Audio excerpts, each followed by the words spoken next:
అందరికీ నమస్తే అండి. ఒక పక్క విజయసాయిరెడ్డి రాసలీల గురించి మీడియా మొత్తం కూడేకొస్తుంటే మా సాక్షిలో మాత్రం ఎప్పట్లాగే విష ప్రచారం.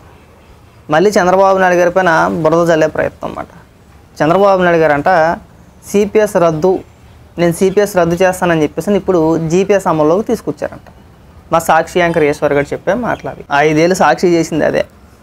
2019 నుంచి 2024 వరకు మంత్రులు మాట్లాడినా, ఎమ్మెల్యేలు మాట్లాడినా, జగన్మోహన్ రెడ్డి మాట్లాడినా, సాక్షాత్తు జగన్మోహన్ రెడ్డి పెద్ద పెద్ద సభలు పెట్టేసుకొని పవన్ కళ్యాణ్ గారి పెళ్ళిళ్ళ గురించి పెళ్ళాలని చెప్పేసి ఆయన వ్యక్తిగత జీవితం గురించి మాట్లాడినప్పుడు సాక్షిలో రోజుల తరబడి డిబేట్లు పెట్టారు.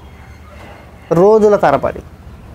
ఇంకా మీ నాయకులు ఉన్నారు, లోఫర్గాలు ఉన్నాక మీ నాయకులు కొంతమంది వాళ్ళ ఇంకా దిగజారిపోయి ఇంతకంటే నీచంగా మాట్లాడినప్పుడు దాన్ని లైవ్ స్ట్రీమింగ్ 24 గంటలు చేసి లూప్లో పెట్టేసి వాడు 3 నిమిషాలు 4 నిమిషాలు నీచంగా మాట్లాడిన మాటలు ఏవైతే ఉన్నాయో దాన్ని లైవ్ స్ట్రీమింగ్ పెట్టేసేవారు, లూప్లో పెట్టేసి 24 గంటలు రన్ చేసేవారు. సాక్షి చేసింది 5 ఏళ్ళు అదే. ఎవరికి కడుపు చేస్తే విజయసాయిరెడ్డి రాజ్యసభ సభ్యుడు, చిన్నోడేం కాదు, చిన్న కూసేం కాదు, చిన్న పత్తిత్తి ఏం కాదు. విజయసాయిరెడ్డి గత ప్రభుత్వంలో కీలక వ్యక్తి, ఇప్పుడు వైఎస్ఆర్సీపీ పార్టీకి నెంబర్ 2 లాంటివాడు. జగన్మోహన్ రెడ్డి తర్వాత ఎవడు అవుననుకున్నా కాదనుకున్నా విజయసాయిరెడ్డి నెంబర్ 2. అంటే జగన్మోహన్ రెడ్డి A1 అయితే విజయసాయిరెడ్డి A2 కదా, అవునా?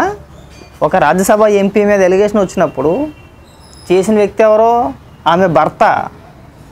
మీడియా విష ప్రచారం చేయట్లే ఇక్కడ. ఆమె భర్త ఒక వాదనను ముందుకు తీసుకొచ్చాడు, ఒక లెటర్ రాశాడు, ఒక ఫిర్యాదు చేశాడు, ఆయన ప్రెస్ మీట్ పెట్టి మరీ చెప్తున్నాడు. దాన్నే మీడియా హైలైట్ చేస్తుంది. గతంలో మీరు ఎంతకన్నా ఎక్కువ చేశారు, దానికి సమాధానం చెప్పడం మానేసి ఎవరో కడుపు చేస్తే. సరే, అసలు విషయానికి వద్దాం. ఇప్పుడు మాట్లాడతానమాట సిపిఎస్ రద్దు మీరు రాయొచ్చు కదా. సింపుల్ ఎగ్జాంపుల్ చెప్తాను నీకు. అక్కడ ఆల్రెడీ ప్రభుత్వం చేపట్టాల్సిన కార్యక్రమాలన్నీ చేపట్టింది.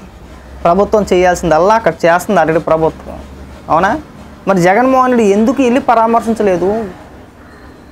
జగన్మోహన్ రెడ్డికి ప్రతిపక్ష హోదా ఇచ్చేయండి. జగన్మోహన్ రెడ్డి ఎవరు అనుకున్నా కాదనుకున్నా ప్రతిపక్ష నేతే. 40% మంది ఓట్లు వేసారు, 40% ప్రజలు ఓట్లు వేసారని చెప్పని మాట్లాడారు కదా.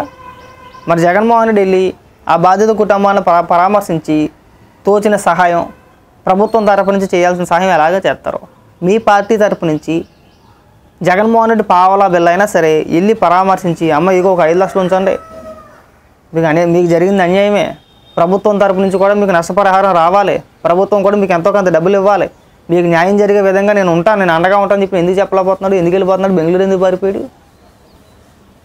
బెంగళూరు ఎందుకు పారిపోయాడయా? వెళ్ళొచ్చుగా.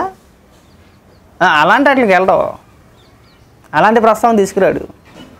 ఏడుతాడు, ఏడవమంటే ఒక్కటి ఏడ్చేస్తాడు. ఇక్కడ వచ్చింది సాక్షిలోనే అనుకున్న. ఉదాహరణకి సిపిఎస్ రద్దు చేస్తా అన్న వ్యక్తి ఎవరు? 2019 ఎన్నికల ప్రచారంలో నేను సిపిఎస్ని రద్దు చేస్తానన్న 6 రోజుల్లో అయిపోద్దులే అన్నాడు. అన్నాడా లేదా? అధికారంలోకి వచ్చిన 3.5 ఏళ్ళకు 4 ఏళ్ళకు సిపిఎస్ మేము వేళలేము, మా వల్ల అవ్వదు, జీపీఎస్ మాత్రం అమల్లోకి తీసుకొస్తామని జీవో రిలీజ్ చేసింది ఎవరు? గెజిట్ ఇచ్చింది ఎవరు? జగన్మోహన్ రెడ్డే కదా. నువ్వు అడగాల్సింది ఎవరిని? జగన్మోహన్ రెడ్డిని కదా. చంద్రబాబు నాయుడు గారు ఈ ఎన్నికల ప్రచారంలో కానీ మేనిఫెస్టోలో కానీ ఎక్కడైనా సిపిఎస్ రద్దు అనే మాట ఆయన నోటంటే వచ్చిందా? ప్రస్తావించారా? తెలుగుదేశం పార్టీ నాయకులు ఎవరైనా మాట్లాడారా? పోనీ జనసేన పార్టీ నాయకులు ఎవరైనా మాట్లాడారా? పవన్ కళ్యాణ్ గారు కానీ లేదంటే నాయకులు కానీ మాట్లాడలేదు కదా. సిపిఎస్ పైన ఎలాంటి హామీలు ఇవ్వలేదు కదా. సిపిఎస్ మీద హామీ ఇచ్చింది జగన్మోహన్ రెడ్డి.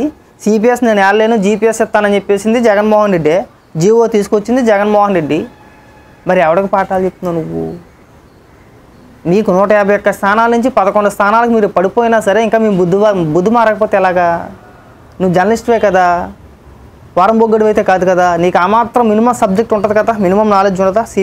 సిపిఎస్ మీద హామీ ఇచ్చింది ఎవరు? జీపీఎస్ అని చెప్పింది ఎవరు? సజ్జల రామకృష్ణారెడ్డి ఏం చెప్పాడు జీపీఎస్ విధానాన్ని గురించి? సిపిఎస్ అయితే బడ్జెట్ ఎక్కువైపోతుంది, సేమ్ నియమాలు, మేము జీపీఎస్ని తీసుకోతామని చెప్పాడు కదా. గత ప్రభుత్వంలో ఆ జీపీఎస్ అమల్లోకి తీసుకొచ్చే ప్రభుత్వ ఉద్యోగుల చేత పాలాభిషేకం చేయించుకున్నాడు కదా జగన్మోహన్ రెడ్డి, అవునా? ఎక్కడికక్కడ జగన్మోహన్ రెడ్డి ఫోటోలు పెట్టేలా బిందు పాలు వేయించేసుకోవాలి ఎత్తి మీద. ఇదే కార్యక్రమం చేశాడు కదా. మరి వాళ్ళే నువ్వు ఎవరికి పాఠాలు చెప్తున్నావు? ఎవరికి ఆపాదించేస్తున్నావు నువ్వు? మరి నేను జర్నలిస్ట్ అనాలా పోరంబోకనాలు చెప్పు? ఉన్న వాస్తవాలు చెప్పకుండా వార్తను వక్రీకరించి జగన్మోహన్ రెడ్డి చేసిన తప్పులను కూడా చంద్రబాబు నాయుడు గారి ప్రభుత్వంలో జరిగిందని నువ్వు చెప్తున్నావు కదా. మరి నేను చెప్పించి కొట్టాలి? నువ్వు జర్నలిస్ట్వా దూలకేసుకుని ఊడివా? అంటే ఎంతసేపు ఆ కోట్ ఒకటి వేసుకొని అలా టెలిప్రాంటర్లు ఏదో చదువుకుంటూ వెళ్ళిపోవడమేనా? నీకంటూ మినిమం నాలెడ్జ్ ఉండదా? తెలుసుకోవా? అంటే తెలిసినా సరే మనం ఎన్ని చెప్పినా కానీ మనకంటూ కొంత గొర్రెలు ఉన్నారు, ఆ గొర్రె బ్యాచ్ మన మాటలు వింటారనే ఆలోచన విధానం అనేది సిగ్గు అనిపించట్లేదు? చెప్పుకోవడానికైనా సిగ్గు అనిపించాలి. సరే, విజయసాయిరెడ్డి విషయాన్ని మీడియా మొత్తం కూడేకొస్తుందని చెప్పి అనుకుందాం ఉదాహరణకి. మరి సాక్షిలు ఎందుకు రాయాలా? వార్తగా చూపించాల్సిన బాధ్యత నీ పైన ఉంది కదా. ఒక పక్క నాకు అన్యాయం జరిగిందని చెప్పేసి అని సాక్షాత్తు ఆయన భర్త ప్రెస్ మీట్ పెట్టి గగ్గోలు పెడతా ఉంటే, ఆమె భర్తే కదా ప్రెస్ మీట్ పెట్టి మాట్లాడేది. ఆయన ఏం చెప్తున్నాడు మాట్లాడుతూ? నాకు ఈ విషయాలన్నీ చెప్పింది ఎవరో? స్వయంగా శాంతి గారే చెప్పారు. అంటే ఆయన భార్య ఆయనకి చెప్పింది.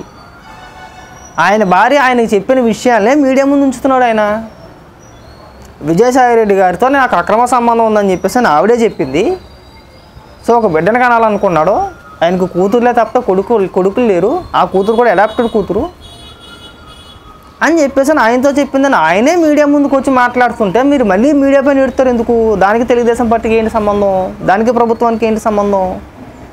అవును, కాంట్రవర్సీ ఇష్యూ వచ్చినప్పుడు ఖచ్చితంగా మీడియా హైలైట్ చేస్తుంది. గతంలో మీరు కూడా చేశారు అలాంటి వార్తలు. మీరు ఎన్నో ప్రచారం చేశారు, ఎన్నో ప్రచురించారు. మీరు 1, 2 కాదు, చాలా. పవన్ కళ్యాణ్ గారి వ్యక్తిగత జీవితం గురించి తీసుకొచ్చి హీనంగా నాగార్జునమ్మ యాదవ్ గారి గురించి పెళ్ళిళ్ళు కడుపులు అని చెప్పేసి వార్తలు రాయించి వాడి చేత మాట్లాడించిన వ్యక్తులు మీరు. 5 ఏళ్ల కాలం పాటు మనం చేసిన నృత్య పనులు అవే, అవునా కదా? ఒకసారి సాక్షులు చూడు కాలితే. ఎవడు మాట్లాడినా పవన్ కళ్యాణ్ గారి వ్యక్తిగత జీవితాల గురించే మాట్లాడారు 5 ఏళ్ళు. మీరు చేసిన దాని గురించి ఏ రోజు చెప్పుకోవాలా? మరి అప్పుడు లేని బుద్ధి ఇప్పుడు ఎందుకు వస్తుంది సడన్గా? అంటే ఇలా శుద్ధపూసలో మాట్లాడుతూ ఉంటే మాకు ఒకంతగా ఆశ్చర్యం కలుగుతుందన్నమాట. వచ్చారా వీళ్ళు ఇవాళ పాఠాలు చెప్పడానికి వచ్చారు ఇక్కడ. నువ్వు ఏమన్నా మాట్లాడాలనుకో, వైసీపీ కండువా మెల్ల వేసుకొని మాట్లాడితే బ్రహ్మాండంగా ఉంటుంది. నీ పైన ఇంకా కొద్ది గౌరవం ఎందుకని తెలుసా? సరే, సీనియర్ జర్నలిస్ట్వి, అవునన్నా కాదన్నా సీనియర్ జర్నలిస్ట్వి. వార్తలా చదవడం నేర్చుకోముందు. తప్పుడు ప్రచారాలు చేయమాక. ఈ విష ప్రచారాలు చేస్తే ఇప్పుడు వచ్చిన 11 కూడా మిగలవు, ఇంకా పడిపోతారు. 5కో 4కో 3కో వస్తారు. అప్పుడు కూడా మీకు బుద్ధి రాకపోతే ఇంక ఉపయోగం లేదు. ఆల్రెడీ 151 నుంచి 11కు వచ్చేసారు. ఆ విష ప్రచారాలు చేసే ప్రజలు మీ మాటలు నమ్మలేదు. ఇప్పుడైనా సరే ఉన్నది ఉన్నట్టు చెప్పండి, బ్రహ్మాండంగా ఉంటుంది.